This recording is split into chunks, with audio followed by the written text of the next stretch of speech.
The other day, I had a friend ask if I ever did before and after versions of some of the photos that I edited. And normally I haven't done that kind of thing before, but I decided to go ahead and do that in a video.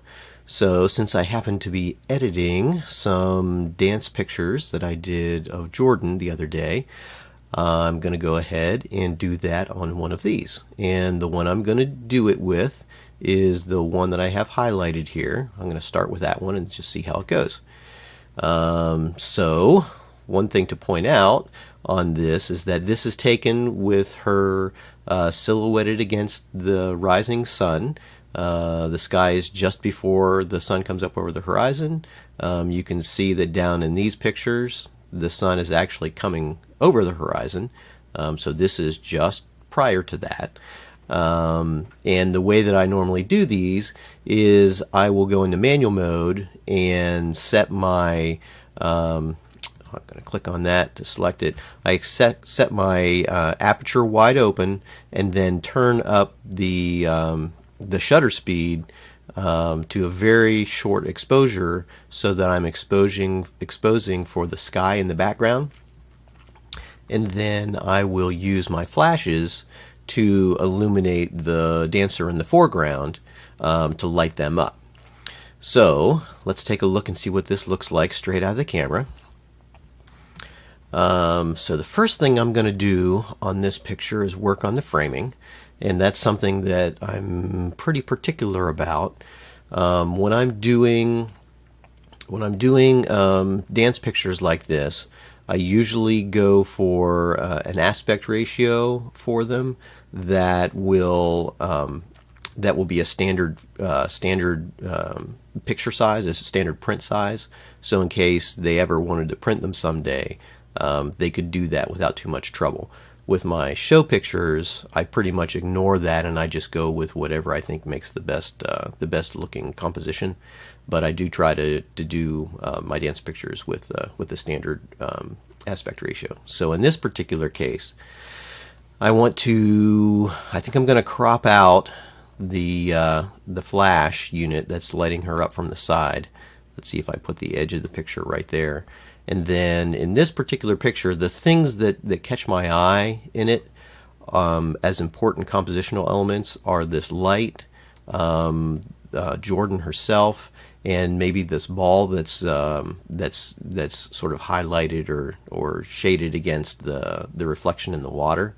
The sky that's up in here isn't all that interesting.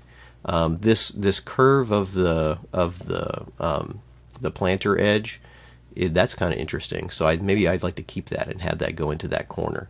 So let's just see what happens if I pull this down. Maybe something like that. That actually looks pretty good. I'm going to click on this on the crop and rotate. Okay, that's nice. I like that a lot. Let's go with that for our composition. Now, usually the next thing you do after I crop it is I've got to a lot of times true the horizon. In this particular case, this lamppost looks a little tilted to the left.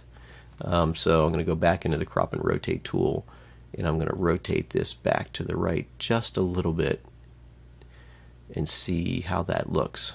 Now, I think what that's doing, though, even though this lamppost is getting more straight, I think what it's doing is it's starting to pull the fence into the right. So I'm going to click that back and see how that looks. It still looks like it's tilted to the left a little bit, so let's pull it back to the right some more. That looks pretty good to me. Okay, so now that we have the composition, let's work on the colors. And I'm going to start this off by bumping up the saturation, because when you're working with sunrises and sunsets, it's nice to get some saturation, which brings out the color in the sky. Usually the things that bring out the color in the sky are bumping up the saturation, and that looks a bit much. Let's bump this back down to about here. Another way that you can do this in Darktable is if you right click on this slider, it gives you this adjustment bar that you can move back and forth. So this is low saturation. It kind of washes all the color out. And then if you go over to the right hand side, you can swing it to the right, and that pumps the color up. So where I had it when I was messing with it manually is about right here. And that, I think that looks about right to me. So I'm going to keep it at 0.1. We may come back and tweak that a little bit later, but right now it looks okay. And the other thing that I can do to bring out stuff in the sky is go to the shadows and the highlights, and you take your highlight slider and drop it way down. And generally what that does is it pulls down the brightness in the sky and brings out the color. Now if you go too far in this software, it gives you a halo around objects that are against the sky. I think that it's less. Yeah, if I switch this option from Gaussian to bilateral filter with this softness filter, it seems to help with that weird halo effect. So when I do that, let's bump that back up again. Now, a lot of times I do a lot of sliding up and down with these sliders, and I'll go too far in one direction and then bring it back and then go too far in the other direction, and that lets me know that where I want to be is somewhere in between. So this looks really good for the sky. What I'm going to do is I'm going to bump it down just a little bit too dark, and now I'm going to go to, if I go to this brightness slider, what I found is that this brightness slider, when you bump it up, it tends to pull up the overall exposure, but it sort of anchors it on the bright side and brings up the darks a little bit more. I'll show you what that looks like. If I bring up the brights, the right side is kind of staying put, and it pulls up a lot on the darks on my histogram. In this case, I'm going to put it back where it was. So this is where we started. And if I go to the exposure tab, there's an exposure slider which does something similar, but instead of just pulling up from the left side, it seems to tend to shift everything to the right. So in this case, that's what I'm going to do. I'm going to shift everything to be brighter. Let's see what that does. So now you can see it's sort of pulling the brights up a little higher than it's pulling up on the darks. So usually with a combination of these two sliders, I can get what I want. So let's go back to the brightness, and let's lift up on the brightness a little bit more. I'm not liking that because I'm losing the color out of my sky. So we're going to work between the brightness, the exposure, and the shadows and highlights to try to lift up some of the midtones a little bit while keeping actually, let's do this a different way. Let's pull down, so our brightness is back where it was. We're going to go back to exposure. I'm going to pull the exposure back down to where it was. That's where we started. And now I'm going to go to a different tool, and this tool is the levels tool. So in this tool, this is the level for the blacks. So if I slide this up, you can see everything all the blacks get blacker. And I'm going to put it back where it was. If I grab the top side and pull it down, that will make the brights get brighter. I'm adjusting the brightness point, and actually, I kind of like the looks of that.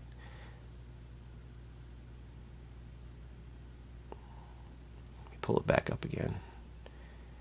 Now what's going on here is when I pull this down, the brightness point for the white drops down, but it's also dropping down the midtones. So I'm gonna slide these midtones back up where they were, and what that's doing is it's making the midtones darker. You can see if I go too far what that does. We don't want to do that. So let's drop these back down. And let's just go a little bit in the opposite direction, see what happens. So now it's starting to bring up the colors and the brightness and the rest of the picture, which isn't bad. I kind of like that.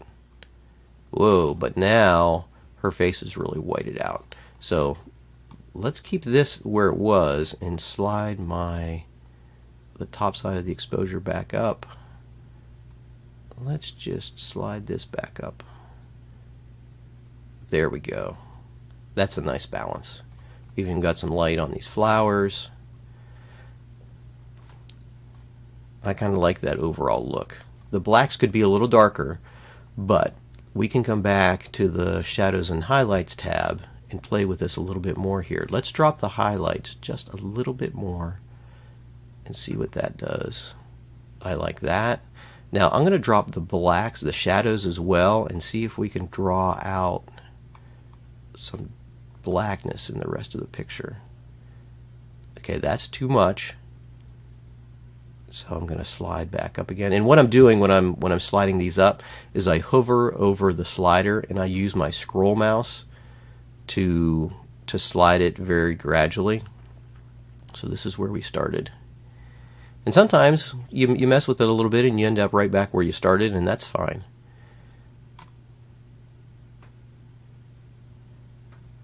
Let's bump the shadows up a little bit and see what that does.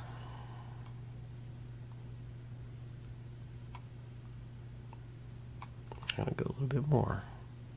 Actually, I don't mind that a bit. Okay, let's try that. And now let's go back to this one and give it just a little bit of contrast. The contrast will bump the brights and drop the blacks and make it pop a little bit more.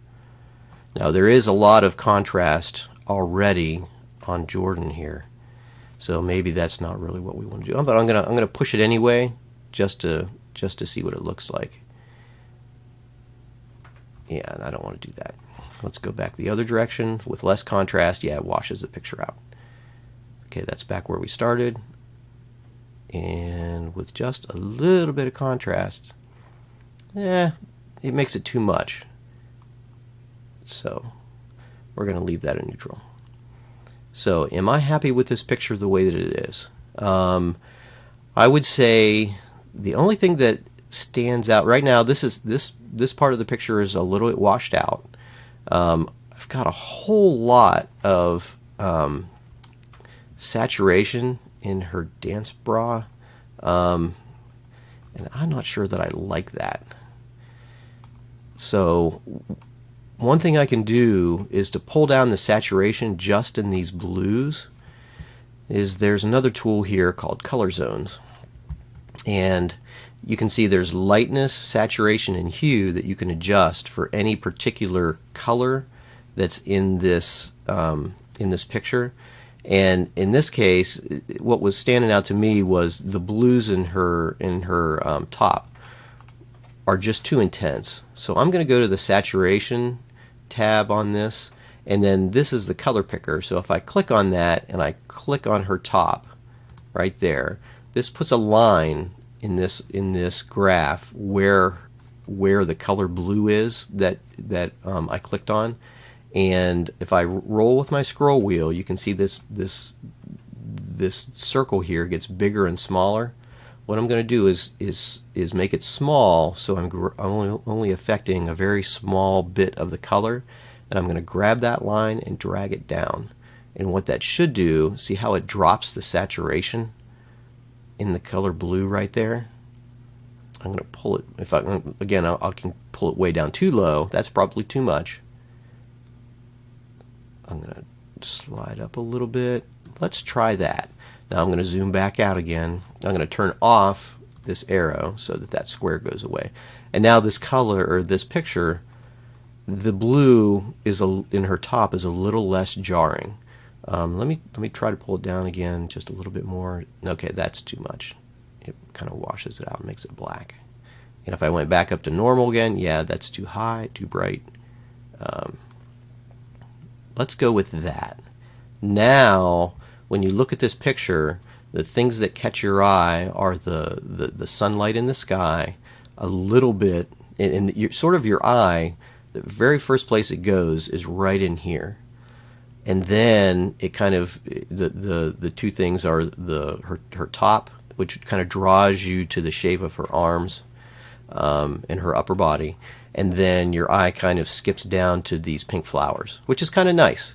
And I would say even if I kind of look away and then look back again, my eye goes here, here, and here, with this as sort of the background. And it's nice when your eye is drawn to like 3 different spots. It sort of makes a triangle, which is kind of pleasant. There's not a whole lot of interest over in this right-hand side of the picture other than the water and the ball that's silhouetted against it. We could make that stand out more if we wanted to bring out the highlights in the water or even in these clouds over here. But if we did that, you'd probably end up washing out her body a little bit. And I could mess around and tweak this with a layer mask to try to bring out more color in the water and the sky. Let's just see what that might look like if I was to make that kind of adjustment. What that would probably mean would be for this part of the picture over here, probably bumping the contrast, which would make the whites brighter and the darks darker.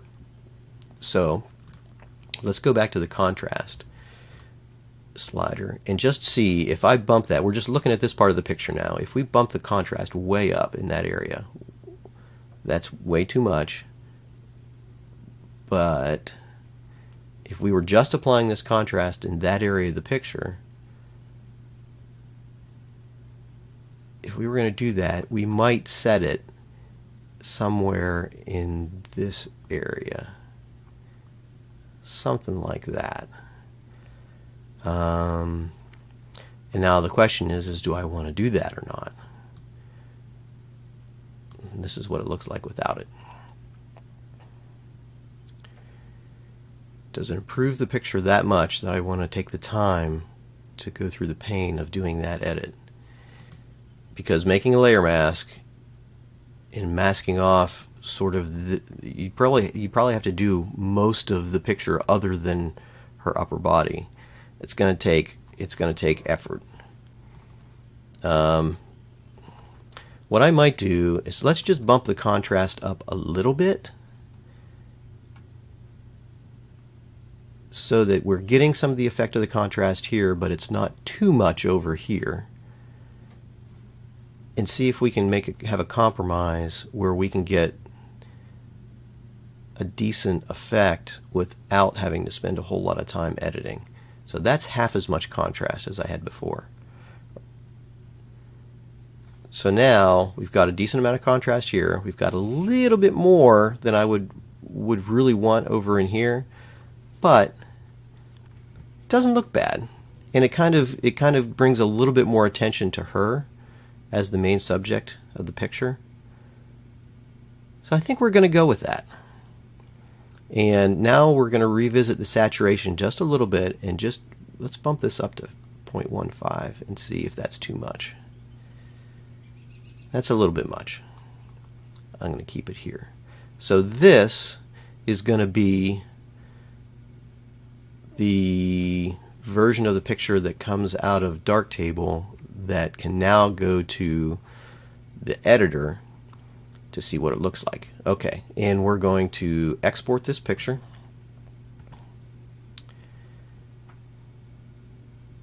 Okay, so now that's been exported. I'm going to shrink this down.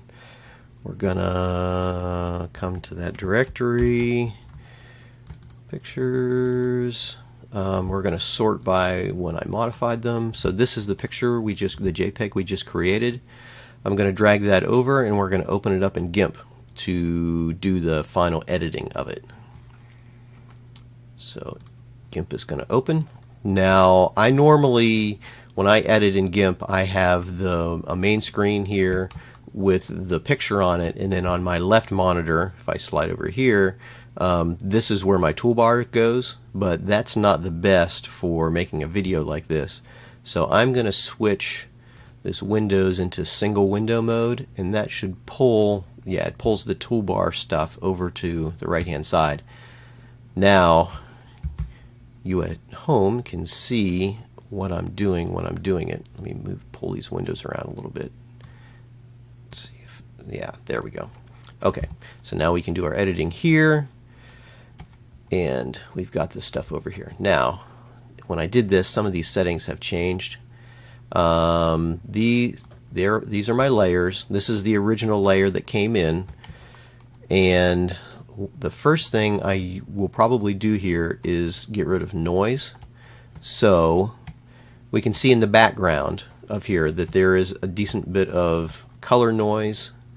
And let's look at the shadows and see what it looks like. So there's quite a bit of noise that's in here. So the first thing I'm going to do is use the GIMP plugin to get rid of the noise that's in here. So what I'm going to do is duplicate this layer. I'm going to rename this one NR for noise reduction. And I'm going to go to Filters, GMIC, and there is a GMIC plugin in the repair area called Ian's Noise Reduction that I love. And so in this preview window, when it comes in with certain defaults. The Luma noise reduction is set to 3, Chroma is set to 3, and despeckle is set to 1. And then there are a bunch of other settings. Those are the settings that I normally tweak when I'm messing with my noise reduction settings. These other things, I just leave them alone. I haven't experimented with them enough to know exactly what they do. And I usually get the results that I want by manipulating these ones. So the first thing we're going to do is I'm going to slide both Luma noise reduction and Chroma down to 0. And I'm going to bump the despeckle up to like 3. And so what that does is right now it's not doing any reduction at all. So if I grab this and drag it around, when I let go of it, it doesn't do anything. And this is the preview that tells you what it does when it's getting rid of the noise. So what I'm going to do is I'm going to zoom in here really close. And you can see that there's a lot of chroma noise in this picture, in these shadows. Chroma noise is the noise that you get when you have speckles of different colors. Luma noise is when you have speckles that are just lightnesses and darknesses of the same color.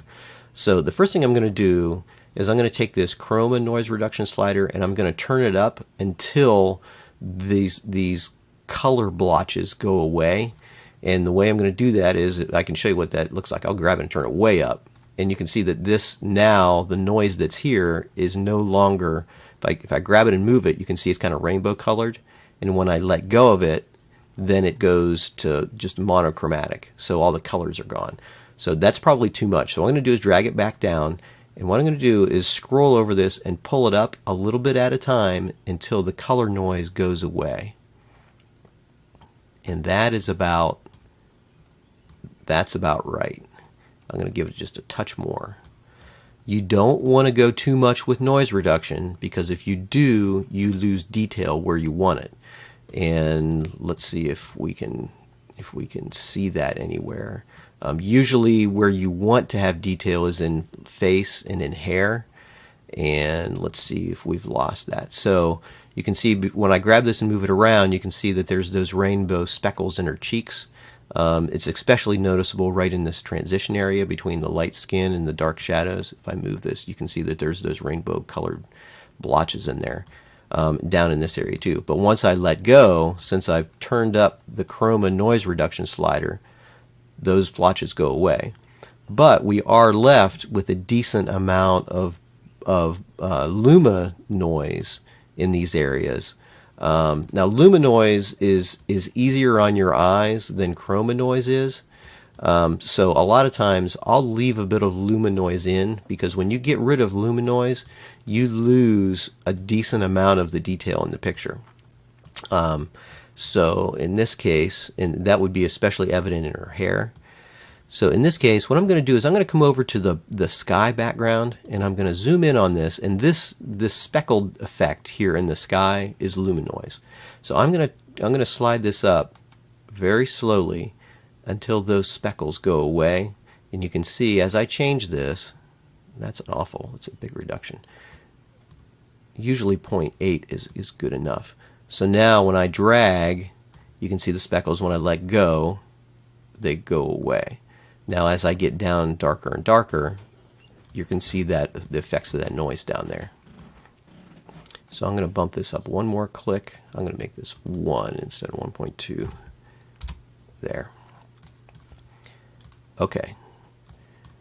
Now let's zoom out a little bit. Let's go somewhere where it's dark. Yes, so now in this shadowed area, zoom in. So you can see when I'm dragging it around, there's lots of noise in there. When I let go, it wipes it away. Now this is a little too much wiped away. It looks weird now. So I'm going to bump this back down to let's make it 0.8. 0.8.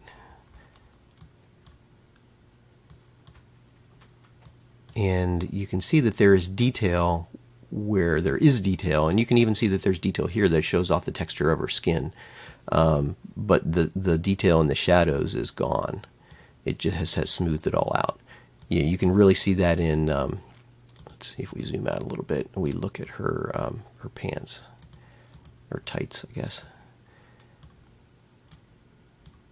If we zoom back in, there is actually texture in this fabric a little bit, but with a noise reduction, just smooths it out. So you kind of have to play a balancing game with your noise reduction to decide what is important to you and what's not. In this case, I think I'm okay with this level of noise reduction. We're losing detail down in these deep shadows, but I don't really care about the detail down in those deep shadows. Where I care about the detail is on things like her hands, her skin, and especially in her face. And you can see that around her hair, we're not really losing a whole lot around her hair. We lose a little bit when I pan around. You can see that the hair is more clear, and when I let go, you lose a little bit of that detail. But we can live with that. It even smooths out her face a little bit, but we're going to come back for that. Now, there is detail in her hair up here that we're losing. I don't want to lose that detail, but I may have to. There is another way to get around that. If I really wanted to get it back, I could do another noise reduction layer where I only reduced the chroma noise and left the luma in and allowed a lot of the detail to stay in certain areas of the picture with a mask. I don't know that I need it in this one though. I'm gonna hit OK here and accept this level of noise reduction. And we can see that this green bar will go back and forth while it's working on it. While it's working on getting rid of the noise, this is normally when I'll go in here and I'll put my signature on the picture. Usually I'll put it on either the left-hand side or the right-hand side up against the edge of the picture. In this case, over on the right-hand side, we've got something going on here that I don't want to interfere with that with my signature, so I'm going to put it on the left-hand side. And the way that I do that is I have written a macro that allows me to put my signature on pictures. If I say on the bottom left, it's counterclockwise rotated. We're going to start with the watermark scale here, and we're going to see what that looks like. That's a little big, so we're going to hit Control Z and undo that, and then put it in again a little smaller. So that's going to go there. We're going to move that up here so that it doesn't interfere with what's going on. And then I'll come up here to the opacity and turn this way down. And I want this turned down so far that it does not distract from the contents of the picture. Usually when I put the white signature against a black background, I can lower it all the way down to 15% opacity. And if I click on this, what I want is I want to be able to find that if I'm looking for it, but I don't want to see it if I'm not looking for it. I don't want it to distract from the picture. In this case, that's pretty much what you've got. It doesn't pull your eye that way too awful hard. I could even drop it down to 10%. Let's see. Now it's gone altogether, and I don't want that because I do want people to know that this is my picture. Good. So that's not too bad. And when you're looking at this at full resolution, you can't tell that there's a tiny little bit of detail gone from her hair. If I zoom in to 150%, zoom, there's 100% zoom. Yeah, okay, it may be a little bit of, there may be a little bit of detail missing, and I can check that by turning the noise reduction layer on and off. This is with it off. You can see you do get detail back, but you get a lot of this noise back. And we're going to turn it back on again. You're losing some, but you sure can't tell when you're zoomed out all the way. So I'm going to go with that. Now, this picture is fairly clean. There's nothing in it major that doesn't belong here. Like things, for instance, like other people walking in the background, or cars, or sometimes you get light posts that are in bad places. If I still had that flash in place, one option would have been to edit out the flash itself, but I cropped it out instead of having to edit it. This picture would have been a little nicer if that flash would have been over here and I could have gotten the curve of the fence in, but oh well, what are you going to do? Do a better job when you're taking the picture, I guess. So in this case, the only thing that, now since there's nothing major that needs to come out, the other thing that I often see is trash that you don't see when you're taking the pictures. You'll see cigarette butts and that kind of thing sometimes. I'll zoom in and just look for anything. A lot of times dancers will have bruises or blisters. I'll usually fix that kind of thing. Sometimes you'll get weird wrinkles in tights and that kind of thing. I'll get rid of that. So let me check skin condition. In this case, our noise reduction has gotten rid of a lot of it. Now I do see a funny line here. My guess is that was from maybe a hairband that she had around her arm. Sometimes you see that and that'll leave a mark. So let's create a layer that we can use to do touch up. So I come over here to this layer. I'm going to turn off the watermark and I'm going to right click here and I'm going to say new from visible, and that creates me a layer of everything that you could see. I could have just duplicated the noise reduction layer since I didn't have anything masked, but that's all right. Okay, double click and we're going to name this touch up. And now we're going to work on this layer. And the way that we're going to clean this up is we're going to use this Band-Aid tool, and the size is going to be like that. I've got to select a brush. Whoop, that's way too big. Let's make our size smaller, and then I can adjust this size by using my keyboard to bump it up and down. What I'm going to do is I'm going to take a sample from right up here and use that as the pattern to just sort of brush over that. There. So that got rid of that funny line that was there. Zoom out and take another look. And what I'm doing is following up her arms for anything that doesn't look like it belongs. Let's go over to her other hand, and this all looks okay. Now there are some black speckles that are in her top, and those are artifacts that I think they're artifacts of the coloring that we did, and they're left over because I forgot to change a setting back in Darktable. So I want to edit those out. And the way I'm going to do that is keep the same Band-Aid tool by shift or control click right here to use that as a pattern, and I just drag over top of that. That will smooth out those black specks. And this is the same tool that you use. I use this heal tool a lot. That one's a little trickier because it's up against that seam. There we go. Okay, that real quickly let us get rid of those deep black marks. And the other place that I noticed that we probably want to use that, this is fine. Moles can usually stay on her face. So she had a little bit of acne up here. Everybody's got acne. Usually I'll just clean that up.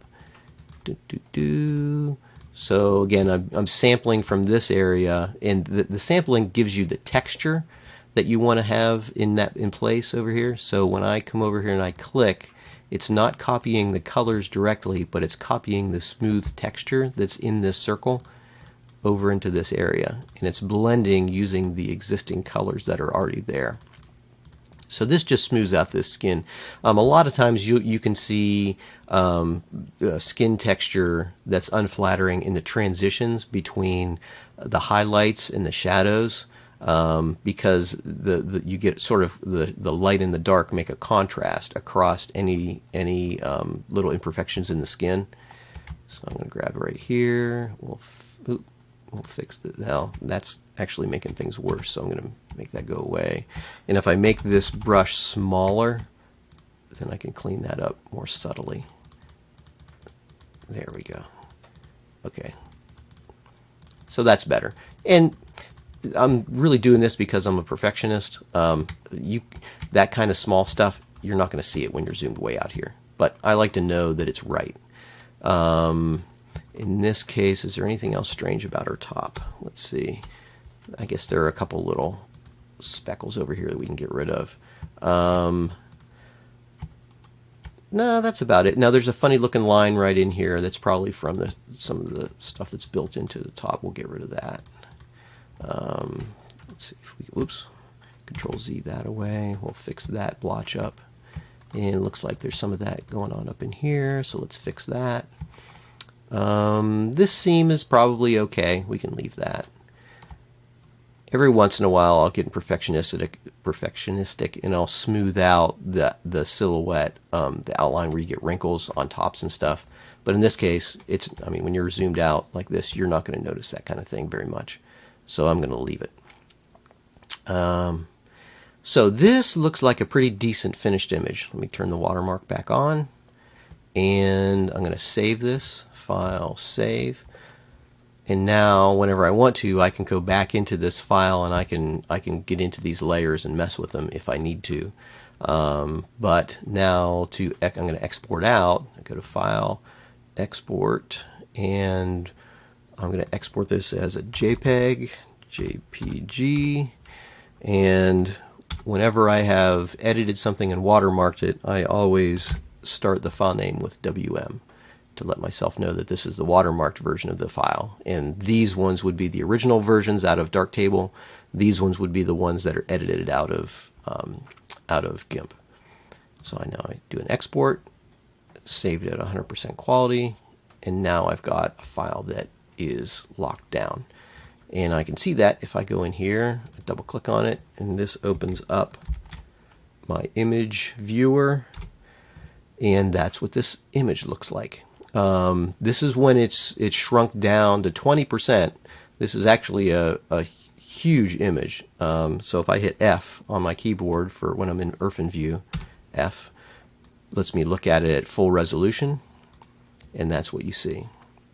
So if I wanted to, or if she wanted to later, if she really liked this picture, she could go back and zoom in on this and make it a profile picture or whatever.